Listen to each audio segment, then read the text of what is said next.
الحمد لولیہ والصلاة والسلام علی نبیہ وآلہ وصحبہ وبارک وسلم۔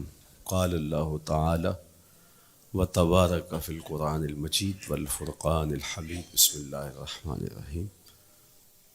قل بفضل اللہ وبرحمتہ فبذلک فلیفرحوا۔ صدق اللہ مولانا العظیم وصدق رسولہ النبی الکریم الرؤوف الرحیم۔ اللہم نور قلوبنا بالقرآن وزین اخلاقنا بالقرآن وادخلنا الجنۃ بالقرآن ونجنا من النار بالقرآن۔ قال اللہ تعالی وتبارک فی شان حبیبہ مخبرا وآمرا ان اللہ وملائکتہ یصلون علی النبی یا ایہا الذین آمنوا صلوا علیہ وسلموا تسلیما۔ اللہم صلی علی سیدنا مولانا محمد معدن الجود والکرم صلاۃ و سلاما علیک یا سیدی یا رسول اللہ۔ حمد و تعریف و توصیف اللہ جل مجدہ الکریم کی ذات برکات کے لیے، رسول رحمت، شفیع معظم، نبی محتشم، حضور ختمی المرتبت صلی اللہ علیہ وآلہ وسلم کے حضور ناز میں اپنی عقیدتوں، ارادتوں اور محبتوں کا خراج پیش کرنے کے بعد واجب الاحترام ذوی الاحتشام معزز و مکرم سامعین، خواتین و حضرات، السلام علیکم ورحمۃ اللہ وبرکاتہ۔ کتاب رحمت قرآن مجید میں اللہ جل شانہ نے ارشاد فرمایا، اے محبوب ارشاد کر دیجئے، فرما دیجئے، قل بفضل اللہ و برحمتہ، جب اللہ کا فضل اور اس کی رحمت ہو، فبذالک فلیفرحوا، تو انہیں چاہیے کہ اس فضل و رحمت کے حصول پر، اللہ جل شانہ کی اس کرم نوازی پر فرحت کا اظہار کریں، خوشی اور شادمانی کا اظہار کریں۔ ہوا خیر مما یجمعون، اور وہ جب فرحت کا اظہار کرتے ہوئے، خوشی کا اظہار کرتے ہوئے خرچ کرتے ہیں، تو وہ خرچ کرنا اس مال سے بہتر ہے جو وہ جمع کرتے ہیں۔ تو خوشیوں کا حصول اللہ جل شانہ کا شکر واجب کرتا ہے۔ جب کوئی بھی خوشی ملے تو ہمارے اوپر ضروری ہوتا ہے کہ ہم اللہ کا شکر ادا کریں۔ شکریہ ادا کرنے سے نعمتیں اور زیادہ ملتی ہیں، اور شکریہ ادا نہ کرنے سے نعمتوں سے محروم کر دیا جاتا ہے۔ اور یہ انسانی فطرت ہے کہ جب اسے کوئی سرشاری ملتی ہے، جب اسے کوئی نعمت، رحمت یا راحت پہنچتی ہے، تو وہ اس پر خوش ہوتا ہے۔ قرآن مجید میں ایک مقام پہ فرمایا وَإِذَا أَذَقْنَا الْإِنسَانَ مِنَّا رَحْمَةً فَرِحَ بِهَا، جب انسان کو ہماری جانب سے کوئی رحمت ملتی ہے تو وہ اس پہ خوش ہو جاتا ہے۔ آپ ایک چھوٹے سے بچے کی گال سہلائیں، اس کو ٹافی دیں، اس کے سر پہ شفقت سے ہاتھ رکھیں تو اس کا چہرہ کھل کے گلاب ہو جاتا ہے۔ ٹھٹھرتے ہوئے ماحول میں کسی کو روک کے گرم چائے پلا دے تو اس کی طبیعت میں سرشاری آ جائے گی اور وہ آپ کا شکر گزار رہے گا۔ تو یہ انسانی فطرت ہے، اس میں مسلمان ہونا بھی ضروری نہیں ہے کہ کسی بھی شخص کو آپ کوئی شے عطا کرتے ہیں، اسے کوئی خوشی دے دیتے ہیں، تو وہ اس سے بہت زیادہ سرشار ہوتا ہے۔ رحمتم منا، جو لفظ قرآن نے بیان کیے وہ ہے رحمتم منا، یعنی ہماری جانب سے اسے کوئی رحمت ملے۔ رحمتن نکرہ ہے یہاں، کوئی رحمت ملے، عام سی رحمت ملے، فرح بہا، تو اس رحمت کے ملنے پر وہ خوش ہو جاتا ہے۔ آپ کی اگر توجہ ہو تو رحمت ملنے پہ وہ خوش ہو جاتا ہے، اور اگر رحمت للعالمین مل جائے تو پھر اس کی خوشی کا عالم کیا ہو، پھر اس کی مسرت کی کیفیت کیا ہو۔ یہ بات ذہن میں رکھیے کہ حضور کی آمد پر مسرت کا اظہار کرنا، خوشی کا اظہار کرنا، اس میں تو کوئی اختلاف نہیں ہے، امت کا کوئی بھی طبقہ اس کا انکار نہیں کرتا کہ یہ خوشی کی بات نہیں ہے، خوشی کی بات ہے۔ ہر دور میں اور ہر علاقے کے اپنے اظہار کے سلیقے ہوتے ہیں اور طریقے ہوتے ہیں، اگر وہ شریعت کے مزاج سے متصادم نہ ہوں تو ان کو اختیار کرنے میں کوئی حرج نہیں ہے۔ پھر مرور زمانہ کے ساتھ بدلتے ہوئے تقاضے ہوتے ہیں۔ کسی زمانے میں تلواروں کے ساتھ، تیروں کے ساتھ لڑائی ہوتی تھی اور وہ جہاد اسلامی قرار پاتا تھا۔ آج کی لڑائی میزائلوں کے ساتھ اور ٹینکوں کے ساتھ ہے اور یہ بھی جہاد اسلامی قرار پاتا ہے۔ کوئی کہے کہ تیر و تفنگ کو چھوڑ کے، نیزہ و بالا کو چھوڑ کے، شمشیروں کو چھوڑ کے یہ میزائلوں پہ آ جانا، یہ ٹینکوں پہ اور یہ جدید آلات حرب پہ آ جانا، یہ دانش مندی نہیں ہے، یہ سنت سے انحراف ہے۔ تو میاں تو سنت کے مفہوم کو نہیں سمجھا۔ اس دور میں آلات حرب وہ تھے، بدلتے تقاضوں کے ساتھ آلات حرب یہ ہوئے، تو وہ بھی عین جہاد اسلامی تھا، یہ بھی عین جہاد اسلامی ہوگا۔ اسی طرح خوشی کے مختلف طریقے ہیں۔ کسی زمانے میں بالکل پرانے لوگ جانتے ہیں، جب کسی کے ہاں خوشی آتی تو وہ گڑ کی روڑیاں بانٹتا، یہ پرانا طریقہ۔ پھر اس کے بعد پتاشے بانٹنا شروع ہو گئے لوگ، پھر اس کے بعد وہ شکر پارے آ گئے، اس کے بعد پھر لڈو آ گئے، پھر موتی چور، اور پھر نہ جانے کیا کیا۔ لیکن روح ایک ہی ہے۔ جو گڑ بانٹنے سے مسرت کا اظہار تھا، وہی آج جدید جو ہمارے پاس مٹھائی کی اقسام ہیں، ان کو بانٹنے سے بھی وہی مقصود ہے۔ کسی زمانے میں کسی کہ ہاں بیٹا ہوتا تو وہ گھر کے دروازے پہ پتے باندھ دیا کرتے تھے۔ یہ اس دور کی جھنڈیاں تھیں، اظہار کے لیے کس گھر میں خوشی آئی ہے۔ تو آج کے دور میں تو ہمیں پتے باندھے ہوئے نہیں ملتے۔ آج گھروں کے اندر ولادت مبارک کے یا مختلف طرح کے غبارے لگا دیے جاتے ہیں یا جھنڈیاں لگا دی جاتی ہیں۔ تو مختلف بدلتے ہوئے ادوار میں وہ طریقے ضرور بدلے، لیکن جہاں تک مسرت کا اظہار ہے، وہ روح بعین ہی ہر دور میں، ہر علاقے میں، ہر جو ہے وہ کلچر میں موجود ہے۔ کسی بھی خوشی پہ مسرت کا اظہار، مسرت اور سرور اور کیفیت کا اظہار، یہ انسانی زندگی ہے۔ اسلام ہمیں مسرتوں کے اظہار اور شکرانے کی صورت کے بہت سارے طریقے دیے ہیں، اس میں سے روزہ رکھنا بھی ہے۔ ان طریقوں میں سے ایک طریقہ نوافل ادا کر کے شکر کا اظہار کرنا بھی ہے۔ خیرات بانٹ کے، لوگوں کو کھانا کھلا کے مسرت کا اظہار کرنا ہے، لوگوں کو لباس پہنا کے مسرت کا اظہار کرنا ہے۔ اور اسی طرح دعوت ہے، مختلف مواقع پہ مختلف چیزیں ہیں۔ پیر کے دن حضور علیہ السلام روزہ رکھتے تھے۔ پوچھا حضور آپ پیر کے دن روزہ کیوں رکھتے ہیں؟ قال فیہ ولدت، کہا اس دن میں پیدا ہوا تھا۔ تو اپنی ولادت کا حضور دن پیر روزہ رکھ کے اللہ کے شکرانے میں دن گزارتے تھے۔ گو حضور علیہ السلام کی زندگی کا ایک ایک لمحہ رب کے تشکر میں بسر ہوتا ہے، لیکن حضور نے اس کی وجہ بیان کر دی کہ میں اس دن کا روزہ خاص طور پہ اس لیے رکھتا ہوں، فیہ ولدت، اس دن میری ولادت ہوئی تھی۔ اللہ اکبر۔ تو حضور کی ولادت اللہ کی بہت بڑی نعمت، اور اس پر شکرانہ خود میرے حضور نے ادا کیا ہے۔ علماء نے لکھا ہے کہ حضور کی ولادت کی خوشی یہ اللہ کی رضا کا سبب اور ذریعہ ہے۔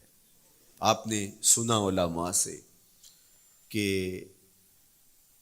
دین کا سب سے بڑا دشمن جس کا نام لے کے مذمت کی گئی وہ ابو لہب ہے۔ پورے قرآن میں کسی اور کافر کا ابو جہل کا نام بھی نہیں، اتبا اتیبہ اور امیہ کا نام بھی نہیں ہے، لیکن نام لے کر کے مذمت اگر کسی شخص کی گئی وہ تو ابو لہب کی گئی۔ حضور علیہ الصلوۃ والسلام جب کوہ صفا پہ جلوہ فراز ہوئے، وَأَنذِرْ عَشِيرَتَكَ الْأَقْرَبِينَ، حکم ہوا پہلے قریبی لوگوں کو آپ اللہ کا ڈر سنائیں۔ تو حضور علیہ السلام نے قریبی لوگوں میں محنت کی، تو قریش کو، صنادید قریش کو، بنو ہاشم کو بلایا اور بلا کہ حضور نے ایک بات کہی کوہ صفا پہ کہ اگر میں تمہیں کہوں اس پہاڑ کی دوسری جانب سے ایک لشکر آ رہا ہے جو تمہیں کچل دے گا تو کیا میری بات مان لو گے؟ تو انہوں نے کہا اگر نظر نہ بھی آیا تو ہم کہیں گے ہم اندھے ہیں، آپ سچے ہو، ہماری نظروں کو پھیر لگ رہا ہے، آپ جھوٹ نہیں بول سکتے، ہم نے 40 سال آپ کے شب و روز دیکھے ہیں، تو کیسے ہم یہ گمان کر لیں؟ تو حضور نے فرمایا اگر میری ذات پہ اتنا یقین ہے تو مان لو اللہ ایک ہے۔ تو ابو لہب سب سے پہلے بولا تبا لک ھنالک سائر الیوم الہذا جمعتنا، معاذ اللہ، کہ آپ کا معاذ اللہ ہاتھ ٹوٹ جائے، آپ نے اس لیے ہمیں جمع کیا تھا؟ تو اللہ تعالیٰ جل شانہ نے اس کا جواب دیتے ہوئے ارشاد فرمایا تبت یدا ابی لہب وتب، ظالم تیرے دونوں ٹوٹ جائیں، ظالم تیرے دونوں ٹوٹ جائیں۔ تو ابو لہب کا نام لے کے مذمت کی گئی، لیکن یہ بدترین کافر جب حضور کی ولادت ہوتی ہے تو اس کی لونڈی سویبہ اس کو جا کے خبر دیتی ہے کہ تیرے مرحوم بھائی کے گھر بیٹا پیدا ہوا ہے۔ تو یہ بہت خوش ہو گیا، اس لیے نہیں کہ نبی تشریف لائے ہیں، اس لیے کہ میرے مرحوم بھائی کے گھر میں چراغاں ہوا۔ تو بھتیجا ہونے کے ناطے اس کو ایک سرشاری اور خوشی ہوئی، اور لونڈی کے خبر دینے پر اس نے اشارے سے اس کو کہا جا تو آزاد ہے۔ اللہ اکبر! یہاں سے یہ بھی سمجھیں کہ حضور نے صحن کائنات میں قدم رکھا، غلاموں کو آزادی ملنے لگی، غلامی کی زنجیریں ٹوٹنے لگی۔ تو صحابہ کو کہا جا تو آزاد ہے۔ خیر ابو لہب کی ساری زندگی آپ کو پتہ ہے، لیکن جب مر گیا تو حضرت عباس رضی اللہ تعالیٰ عنہ کو خواب میں ملا۔ انہوں نے کہا سنا کیسی بیت رہی ہے؟ اس نے کہا سخت مشکل میں ہوں، ڈاڈی تکلیف ہے، حضور کی مخالفت بڑی مہنگی پڑی، لیکن اتنا ہے کہ جب پیر کا دن آتا ہے جس انگلی سے اشارہ کر کے لونڈی کو آزاد کیا تھا اس سے ٹھنڈا اور میٹھا مشروب بھی ملتا ہے اور عذاب میں بھی کچھ کمی ہوتی ہے۔ شارع مسلم امام نووی کے استاد امام ابو شامہ جو بہت بڑا نام ہے حدیث میں، وہ فرماتے ہیں جب ایک کافر کو حضور کو نبی سمجھ کے نہیں بھتیجا سمجھ کے خوشی کرنے کا بھی صلہ ملتا ہے، تو ایک مومن جو حضور کا غلام ہے اور حضور کو امام اور مقتدا اور نبی رسول اور محبوب سمجھ کے خوشیاں کرتا ہے، اس کو اللہ کتنا کچھ عطا کرے گا۔ دوستاں را کجا کنی محروم، تو کے بعد دشمنہ نظر داری، جب تو دشمنوں کو اتنا دیتا ہے تو دوستوں کو کتنا عطا کرے گا۔ تو حضور کی آمد پر مسرت کا اظہار، بشاشت کا اظہار، یہ اہل ایمان کا طریقہ رہا ہے۔ ہاں جو اس کا انداز ہے، کسی کو نوافل میں زیادہ سرور ملتا ہے وہ نوافل کثرت سے پڑھ لے، کسی کو زیادہ سرور روزے میں آتا ہے تو وہ روزے رکھ کر کے اس شکرانے کو ادا کرے، کوئی ذکر کی مجلس سجا لے، مختلف طریقے موجود ہیں۔ حضور علیہ السلام تشریف لائے، صحابہ بیٹھے ہوئے تھے، صحیح مسلم میں روایت ہے، سنن نسائی میں ہے اور بھی کتب حدیث میں، محفل بپا تھی، تو حضور نے آ کہا ما اجلسکم، کیوں بیٹھے ہوئے ہو؟ تو جو انہوں نے جواب دیا وہ سنیے، جلسنا نذکر اللہ ونحمدہ علی ما ہدانا لدینہ ومن علینا بکا، حضور ہمارے بیٹھنے کا مقصود یہ ہے کہ ہم اللہ کا شکر ادا کر رہے ہیں اس بات پر کہ اس نے ہمیں ہدایت دین عطا کی، ومن علینا بکا، اور آپ کی صورت میں ہمارے اوپر احسان کیا، ہمیں آپ عطا ہوئے، اس پر اللہ کا شکر ادا کرنے کی مجلس سجائے بیٹھے۔ اب بات تو سادہ سی تھی، لیکن میرے حضور نے ان سے کہا کیا تم اس بات پہ قسم دے سکتے ہو کہ اسی لیے بیٹھے ہو؟ تو انہوں نے کہا جی ہم قسم دیتے ہیں ہم اسی لیے بیٹھے ہیں. فرمایا اٹھاؤ قسم. تو صحابہ نے باقاعدہ قسم دی, ہم قسم اٹھاتے ہیں ہمارے بیٹھنے کا مقصد یہ ہے کہ اللہ کا شکر ادا کر رہے ہیں اور آپ کی صورت میں جو انعام خداوندی ملا ہے اس پر اللہ تعالیٰ کا شکریہ ادا کر رہے ہیں. حضور نے باقاعدہ ان سے قسم لی اور انہوں نے باقاعدہ قسم دی. اب صحابہ کو حیرت تو تھی کہ یہ موقع قسم کا تو نہیں تھا, لیکن حضور نے قسم لی ہے, کیوں؟ حیرت و استجاب کی کیفیت تھی. حضور علیہ السلام نے فرمایا صحابہ میں تم سے جو ابھی قسم لی ہے یہ کسی تہمت کی بنیاد پر نہیں لی, یعنی تمہارے قول کی صداقت میں مجھے کوئی شک نہیں تھا کہ میں نے قسم سے تصدیق کی ہو, بلکہ اس کا سبب اور تھا. بعض اوقات قسم اس لیے کی جاتی ہے کہ کسی متردد ذہن کو مطمئن کرنا ہوتا ہے, اور بعض اوقات قسم واقعہ کی اہمیت کو بڑھانے کے لیے کی جاتی ہے. کوئی بندہ کہہ رہا ہے کہ جناب فلاں صاحب آ رہے ہیں ہمارے گھر میں, مہمان آ رہے ہیں, تو گھر کا اچھا کہتا ہاں قسم اللہ کی, تو اس کا یہ مطلب نہیں کہ اس کے شک ہوتا ہے, اس کی خوشی اور اس کی مسرت کے اظہار کو بڑھانے کے لیے وہ کہتا ہے کہ ہمارے گھر کے اندر آج فلاں آ رہا ہے, تو وہ کہتا اچھا کہتا ہاں ہاں قسم اللہ کی وہ آ رہا ہے. تو یہ متردد کا شک دور کرنے کے لیے قسم نہیں ہے, یہ بلکہ اس کی خوشی اور سرشاری کو پختہ کرنے کے لیے ہے. تو عربوں میں قسم مختلف وجہ سے کی جاتی تھی. تو حضور نے فرمایا یہ جو میں نے تم سے قسم لی ہے یہ کسی تہمت کی بنیاد پہ نہیں لی, بلکہ اس قسم کا سبب کیا ہے سنو. پھر حضور نے خود بتایا, فرمایا تم یہاں بیٹھے تھے, میں حجرے میں بیٹھا تھا, اتانی جبریل علیہ السلام, میرے پاس جبریل امین حاضر خدمت ہوئے, فاخبرنی ان اللہ یباہی بکم الملائکہ, تو مجھے انہوں نے خبر دی ہے, محبوب ذرا باہر تو نکل کے دیکھو, صحابہ تمہارے اس عمل پر اللہ فرشتوں میں ناز کر رہا ہے, اللہ فرشتوں میں فخر کر رہا ہے کہ دیکھو میں نے ان کو نعمت دی, کتنے قدردان نکلے, اس نعمت کا شکرانہ ادا کر رہے ہیں. اور آج اگر ہم اپنے گھر میں بیٹھ کے, اپنی مسجد میں بیٹھ کے حضور کی صورت میں انعام خداوندی کا شکریہ ادا کرتے ہیں تو اللہ کی رحمتوں سے بعید نہیں کہ اللہ فرشتوں سے کہے دیکھو صدیاں بیت گئیں یہ آج بھی شکرانہ ادا کر رہے ہیں, اور یہ بات میری اور آپ کی بخشش کی ضمانت قرار پائے. تو حضور کی صورت میں جو انعام ہوا, حضرت حسان بن ثابت اکثر کہا کرتے تھے منا علینا ربنا ام بعث فینا محمدا, ہمارے رب نے ہمارے اوپر احسان کر دیا ہے کہ محمد عربی عطا کر دیے. ساری زندگی سجدے میں سر رکھ کے شکر ادا کرتے رہیں, حق کے شکر پھر بھی ادا نہ ہو. میں تو کہا کرتا ہوں ہمارے بدن پہ اتنے بال نہیں ہیں جتنے رسول اللہ کے احسانات ہیں, ہمارا بال بال قرض رسالت میں جکڑا ہوا ہے, ساری زندگی ان کے گیت گائیں. میں ایک رات کے میلاد کا صرف قائل نہیں ہوں کہ ایک رات میلاد کر لو اور پورا سال چھٹی, ساری زندگی حضور کا نام جپو, ساری زندگی حضور پہ درود پڑھو, لمحہ لمحہ حضور کے ذکر کا چراغاں کرو. صرف اپنے گھروں میں, اپنی چہار دیواریوں میں اور اپنے بازاروں میں جھنڈیاں ہی نہ لگاؤ, بلکہ دل کے ایک ایک پرت پہ نام محمد کی جھنڈی لگاؤ. صرف منڈیروں پہ چراغاں ہی نہ کرو بلکہ دل کی اندھیر گلیوں میں بھی حضور کے نام کا چراغاں کرو, اندر بھی روشنی ہو باہر بھی روشنی ہو. حضور پہ درود پڑھو, حضور کا ذکر کرو, اپنے بچوں کو بٹھا کر کے حضور کے قصیدے سناؤ, حضور کی شانیں سناؤ, حضور کی سیرت بتاؤ انہیں. اپنے گھر کے ماحول کے اندر, اپنی مسجد میں, اپنی گلی میں, اپنے دوستوں میں حضور کا ذکر کرو. دوستوں آپس میں بیٹھو تو کہو یار اللہ کا کتنا کرم ہو گیا کہ اللہ نے ہمیں حضور عطا کر دیا. دوستوں میں بیٹھے جب یوں بات کرو گے تو اللہ کی رحمتیں کس قدر تمہارے اوپر برسیں گی. اپنی عقیدتوں کا اظہار کرو, وہاں کمیت نہیں دیکھی جاتی, وہاں کیفیت دیکھی جاتی ہے, وہاں مقدار نہیں دیکھی جاتی, وہاں معیار دیکھا جاتا ہے. وہ چہرہ اور چہرے کا تل نہیں دیکھتے, وہ بندے کا دل دیکھتے ہیں, وہ دیکھتے ہیں کون کس خلوص کے ساتھ محبت لے کر کے آیا ہے.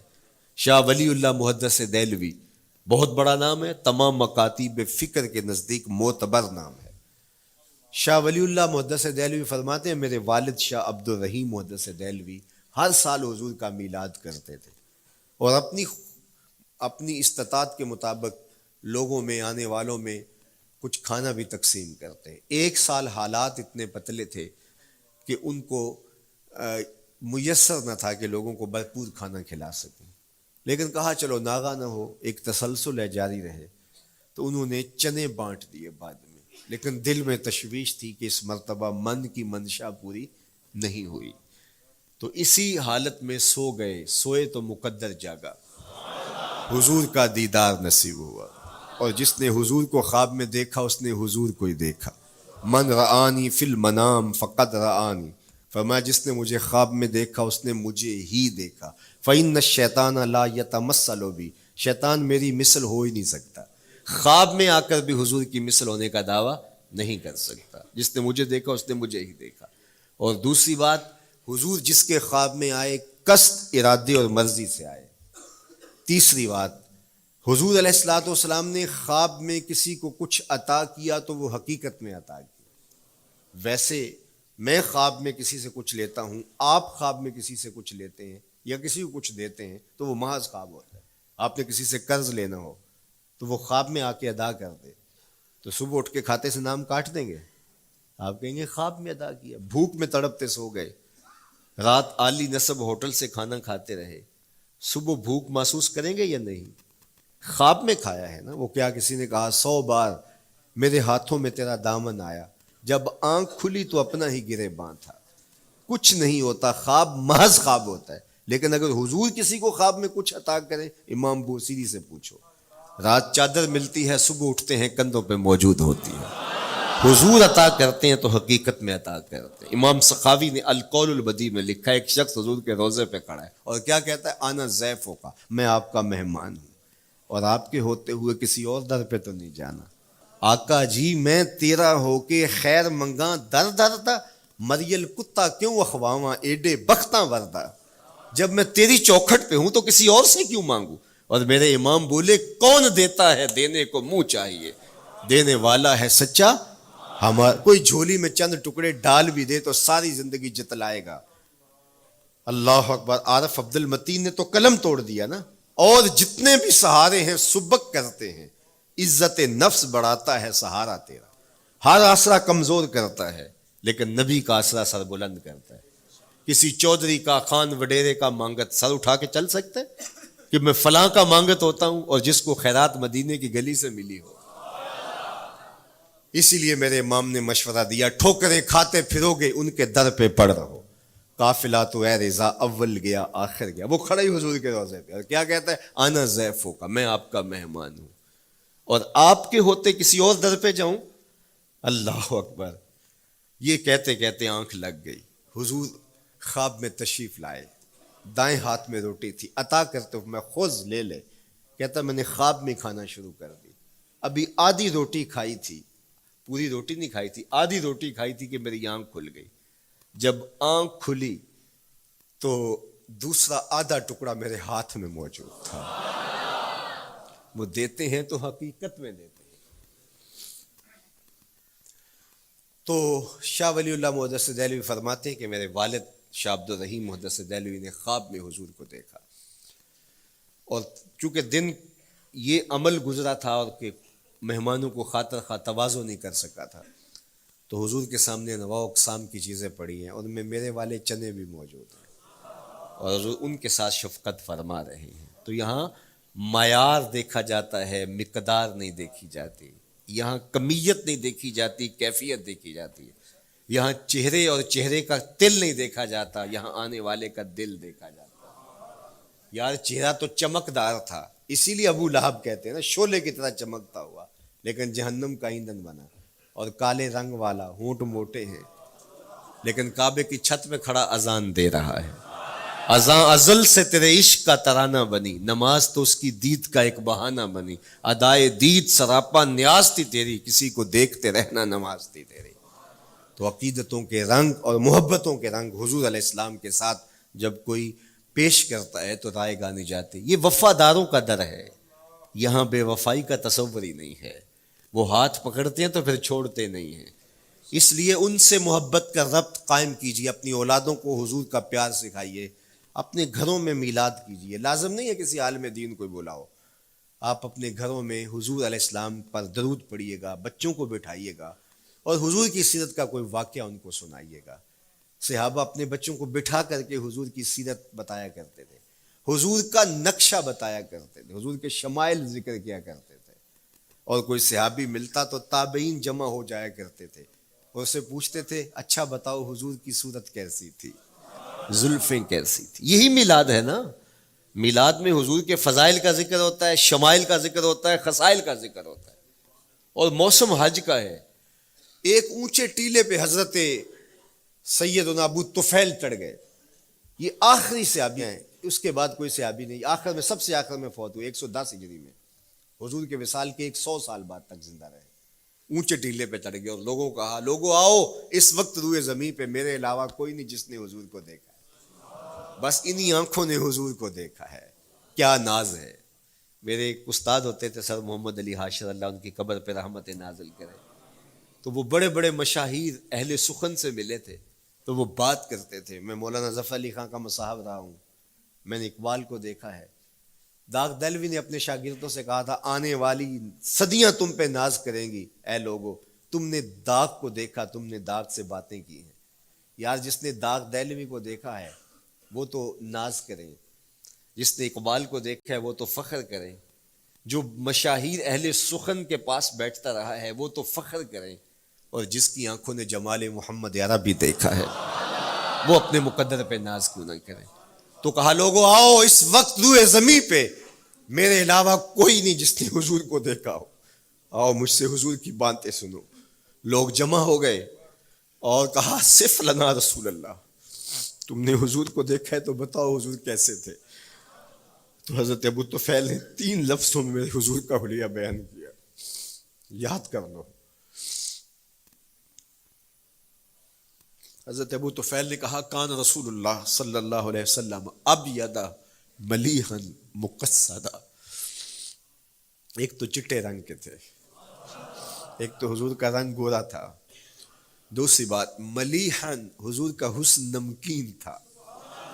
اور تیسرا مقصدا، حضور متوازن تھے، نہ قد لمبا نہ قد پست، سوا صدر والبطن، سینہ اور پیٹ برابر. لیسا بالطویل الممغط ولا بالکثیر المتردد، نہ پست کے عجیب دکھائی دیں نہ اتنے لمبے کے عجیب لگیں بلکہ درمیانہ قد. لیکن اذا جامع القوم غامرہم، سن لو حضور کا قد تو درمیانہ تھا لیکن جب لوگوں کے درمیان چلتے حضور کے کندھے لوگوں کے سروں سے اونچے دکھائی دیتے. یہ اللہ نے شان دی اپنے محبوب کو.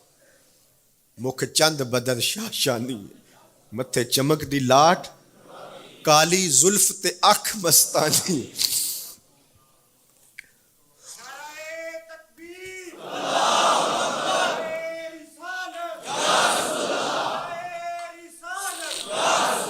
کالی زلف تے اکھ مستانی ہیں، مخمور رکھی ہیں مد بھریاں. میں آپ کو مدینے کی گلی میں لے جانا چاہتا تھا کہ حضور علیہ السلام کی جب آمد ہوئی تو اہل مدینہ نے کس طرح جلوس نکالا، وہ عقیدتوں کے کیا رنگ تھے. لیکن وقت سمٹ گیا. لیکن اتنا سن لو کہ جب حضور تشریف لائے تو جنوبی سمت سے حضور آئے تھے. جب انہوں نے دیکھا نا تو اچانک وداع کے پہاڑوں کی اوٹ سے حضور دکھائی دیے. تو سیاہ پہاڑ ہیں تو ان سے جب حضور کا چمکتا ہوا چہرہ دکھا نا تو بے ساختہ انہوں نے کہا طلع البدر علینا، وہ دیکھو چاند چڑھ گیا ہے. طلع البدر علینا، وہ دیکھو چاند چڑھ گیا. یہ شاعری خود بخود ہوتی ہے، خود بخود ترتیب. ایک ہوتی ہے آورد، ایک ہوتی ہے آمد. یہ آمد ہے.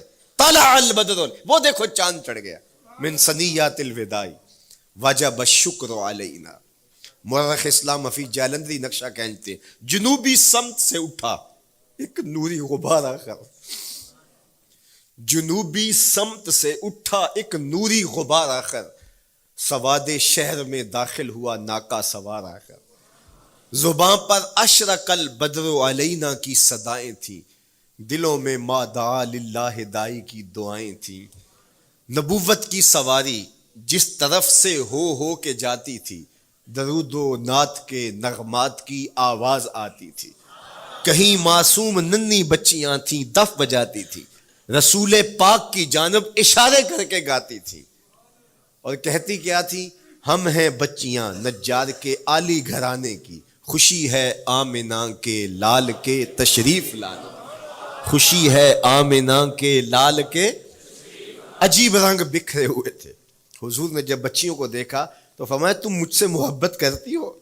انہوں نے کہا ہم دل و جان سے آپ سے پیار کرتی ہیں. تو حضور نے فرمایا واللہ انا احبکن، اللہ کی قسم میں بھی تم سے پیار کرتا ہوں، میں بھی تم سے پیار کرتا ہوں. لوگ گھروں کو سجائے بیٹھے، ہلم الینا یا رسول اللہ الی العدد والعدۃ والمن، حضور آ جاؤ نا، آ جاؤ، ہمارے پاس اسلحے بھی ہیں، کسی نے حملہ کیا توڑ کے رکھ دیں گے، ہمارے بڑے بڑے گھر ہیں، مہمان آئے سنبھال لیں گے، رک جاؤ نا ہمارے گھر. اب اتنے چاہنے والے ہوں تو کس کو پذیرائی دیں؟ حضور اونٹنی کی مہار گردن پہ ڈالتے، فرماتے خلو سبیلہا ناقتی مامورۃ من اللہ، اس کی راہیں چھوڑ دو، یہ اللہ کے حکم کی پابند ہے. کہتے ہیں لوگوں نے اونٹنی کو چارہ دکھانا شروع کر دیا کہ چلو اونٹنی بیٹھ جائے. اللہ اکبر، پانی ہڑا نو لوڑ کی راہ براندی، پہنچے آپ دریار سرکار یارا. یار جب محبت پیدا ہوتی ہے یار منانے کے ڈھنگ بھی سیکھ لیے جاتے ہیں، محبت بتا دیتی ہے محبوب کو کیسے منانا ہے. لیکن حضور فرماتے خلو سبیلہا ناقتی مامور، راہیں چھوڑ دو، میری اونٹنی اللہ کے حکم کی پابند ہے، یہ سبز چاروں کے لالچ میں آنے والی نہیں ہے، چھوڑو چھوڑو اس کا راستہ. اللہ اکبر، جب بنو نجار کے محلے سے حضور گزرے، یہی بچیوں نے تالا البدر علینا پڑھا تھا، اور یہی محلہ حضور کے ننیال کا محلہ تھا. انہوں نے جو لفظ کہے امام صالحی نے، اللہ ان کی قبر پہ کروڑوں رحمتیں نازل کرے. سبل الہدا والرشاد میں نے کئی مرتبہ یہ مقام پڑھا ہے، باب الہجرہ مسلم شریف باقی کتب حدیث میں بھی ہے، لیکن امام صالحی نے بہت ساری حدیث جمع کی ہیں، اور انہوں نے یہاں جو منظر بیان کیا ہے، انہوں نے جو لفظ کہے نا، جب حضور آئے بنو نجار کے محلے سے گزرنے لگے تو ذرا لفظوں کی چاشنی دیکھیے، ان لفظوں سے ٹپکتے شہد کو دیکھیے. تو انہوں نے آگے بڑھ کے حضور کو دعوت دی، اور لفظ کیا کہے، ہلم الی اخوالک یا رسول اللہ الی العدد والعدۃ والمن، حضور ادھر تو رک جاؤ، یہ تو آپ کے ماموں کے گھر ہیں، یہ تو آپ کے ننیال کا محلہ ہے. لیکن حضور نے فرمایا کہ بس میری راہیں چھوڑ دو. پھر اونٹنی جا کے کہاں بیٹھی، نیویاں دا پرونا ہے میرا نبی، کوٹھیاں تے چڑھے ویخ دے رہ گئے. سہل اور سہیل دو یتیم بچے تھے، اور ان کی خالی جگہ پڑی تھی، جا کے اونٹنی وہاں بیٹھ گئی. اٹھایا گیا پھر بیٹھ گئی. قریب ترین مکان حضرت ابو ایوب انصاری کا تھا. دوڑے آئے، سامان اتارنے لگے، کہا حضور اونٹنی کو اب نہ اٹھاؤ، اب تو میرے بخت جاگ پڑے ہیں. پھر ان کی کیفیت کیا تھی، امروز شاہ شاہاں مہمان شدست و مارا. امروز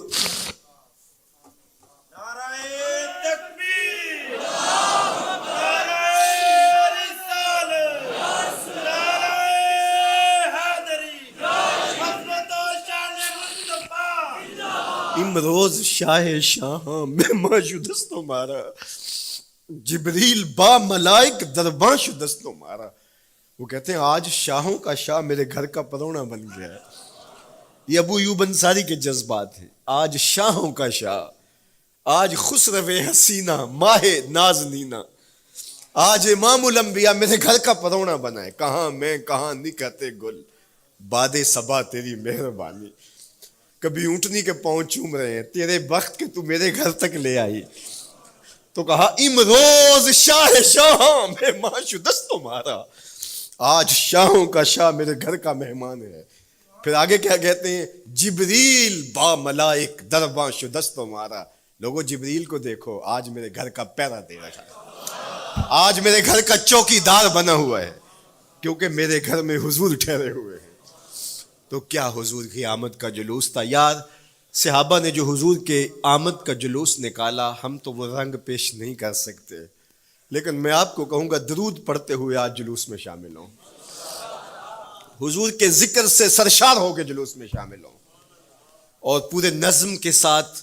اگر آپ کے جلوس میں کوئی کسی کی گاڑی گھس بھی آتی ہے، اس کو پیار دینا، اس کو راستہ دینا، اور اس کو حضور کی رحمت کا احساس ہو کہ یہ رحمت کو ماننے والے لوگ ہیں، اور حضور پہ درود پڑھتے رہنا، عقیدتوں کے رنگ میں رہنا. امید ہے کہ جس طرح حضور نے ان بچیوں سے کہا جو حضور کے جلوس میں شامل تھیں کہ کیا تم مجھ سے محبت کرتی ہو، تو انہوں نے کہا جی جی، ہم اسی لیے تو آپ کے قصیدے پڑھ رہی ہیں. تو حضور نے فرمایا واللہ میں بھی آپ سے محبت کرتا ہوں. تو ہو سکتا ہے حضور ہمیں فرمائیں میرے میلاد کے جلوس میں آنے والوں میں بھی تم سے محبت کرتا ہوں. اللہ آپ کو سلامت رکھے. وآخر دعوانا ان الحمدللہ.